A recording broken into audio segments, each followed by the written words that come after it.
اعوذ باللہ من الشیطان الرجیم، بسم اللہ الرحمن الرحیم۔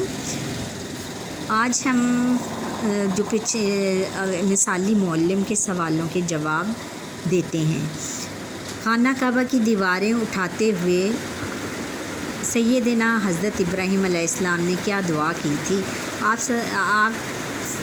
سیدنا حضرت ابراہیم علیہ السلام نے یہ دعا کی تھی کہ اے اللہ تعالیٰ، انہی کی قوم میں سے کوئی ایسا رسول بھیج دو کہ ان کو تیری آیات پڑھ کر سنائے اور انہیں کتاب و حکمت کی تعلیم دے۔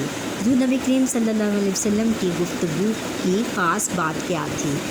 آپ جامع، مختصر اور واضح، پر اثر اور مختصر بات فرماتے۔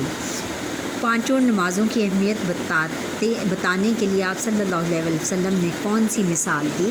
حضور نبی اکرم صلی اللہ علیہ وسلم نے صحابہ کرام سے پوچھا، اگر تم میں سے کسی کے گھر کے آگے سے نہر بہہ رہی ہو اور وہ اس میں پانچوں وقت غسل کرے تو کیا اس کے بدن پر میل باقی رہے گی؟ پھر آخری ہے کہ حضور نبی اکرم صلی اللہ علیہ وسلم لوگوں کو سمجھانے کے لیے کون کون سی طریقے اختیار فرماتے؟ کم از کم 3 طریقے بتائیں۔ حضور نبی اکرم صلی اللہ علیہ وسلم مختصر بات فرماتے۔ نبی کریم اپنی بات نرمی، محبت اور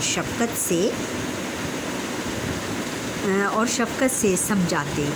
آسان مثالوں اور ہاتھ کے اشاروں سے بات سمجھاتے۔ آپ اور بچوں، آپ کو مخاطب کر کے کہا گیا ہے کہ آپ دوسروں کو بات سمجھانے کے لیے کون سا طریقہ اختیار کرتے ہیں۔ آپ اس میں لکھیں گے کہ ہم دوسروں کو سمجھانے کے لیے بات چیت کا طریقہ اختیار کرتے ہیں۔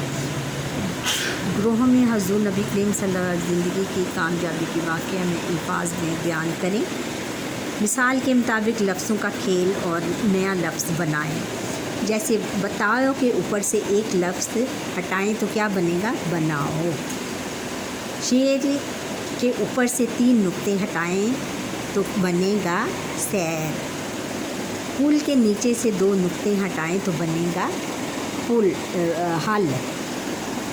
جال کے نیچے سے 1 نقطہ ہٹائیں تو بنے گا حال۔ ٹال سے علامت ہٹا کر نیچے نقطہ لگانے سے بنے گا بال۔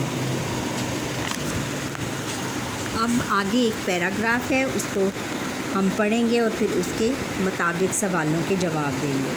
صداقت اور دیانت ہمارے پیارے نبی کریم صلی اللہ علیہ وسلم کی نمایاں صفات تھیں، اس لیے آپ صلی اللہ علیہ وسلم کو صادق اور امین کے لقب سے پکارتے۔ آپ صلی اللہ علیہ وسلم کی سچائی اور دیانتداری کو دوست دشمن سب تسلیم کرتے۔ ابو جہل جیسا دشمن اسلام بھی کہنے پر مجبور تھا کہ میں آپ صلی اللہ علیہ وسلم کو جھوٹا نہیں کہتا، لیکن جو بات آپ صلی اللہ علیہ وسلم کہہ رہے ہیں میں اسے ماننے کے لیے تیار نہیں ہوں۔ نبی کریم صلی اللہ علیہ وسلم کی دیانتداری کا یہ عالم تھا کہ کفار مکہ سخت دشمنی کے باوجود